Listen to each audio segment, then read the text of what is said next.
Hi, my name's Tom Elliott and welcome to another financial markets update for Hodges Real Estate.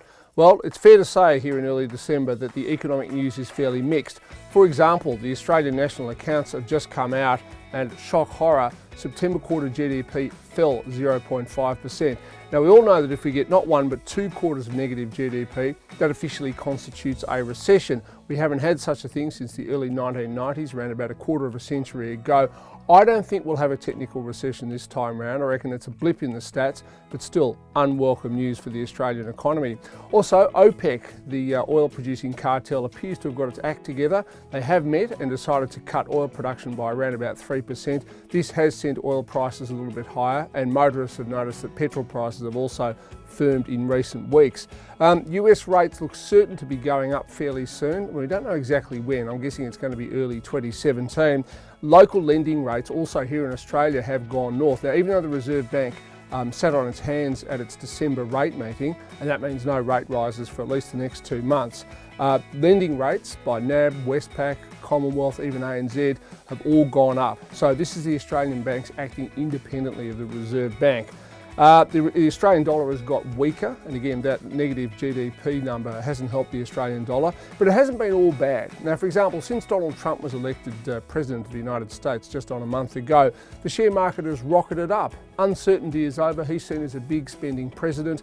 As a result, the share market has seen, I guess, a silver lining to what a lot of people thought might be a potential cloud. In fact, Trump himself has just been declared Time's Man of the Year. Now, it doesn't mean he's necessarily a good person. It just means he's a significant person, and there's absolutely no doubt about that. Local politics, well, Malcolm Turnbull is still struggling in the opinion polls. The government had a victory of sorts towards the end of the year when it got its Australian Building Construction Commission legislation passed. That's a type of union corruption busting watchdog, but they had to do a lot of deals to get that through. And I can tell you, Tony Abbott is still lurking around. I reckon if Malcolm Turnbull's numbers don't improve in the next 6 months, Tony Abbott could launch another prime ministerial challenge. I've spoken to the Prime Minister on my radio program. He says that deficit reduction is the task for 2017. But I can tell you, with the obstructionist Senate that we have here in Australia, it's going to be very, very hard to either increase taxes or to cut spending. So what does all this news mean for property buyers? Well, I'll say this, Melbourne's clearance rate is steady at around 79-80%. That's extraordinarily strong.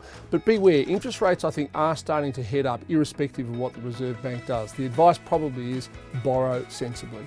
Anyway, this is my last of these reports for 2016. I do wish you all a happy Christmas and of course an excellent new year. May it be very, very good for you. And don't forget, if you're thinking about buying or selling a property, either as your own home or as an investment, don't hesitate to contact your local Hodges office. Their assistance can only add value to the process. For more information, go to hodges.com.au.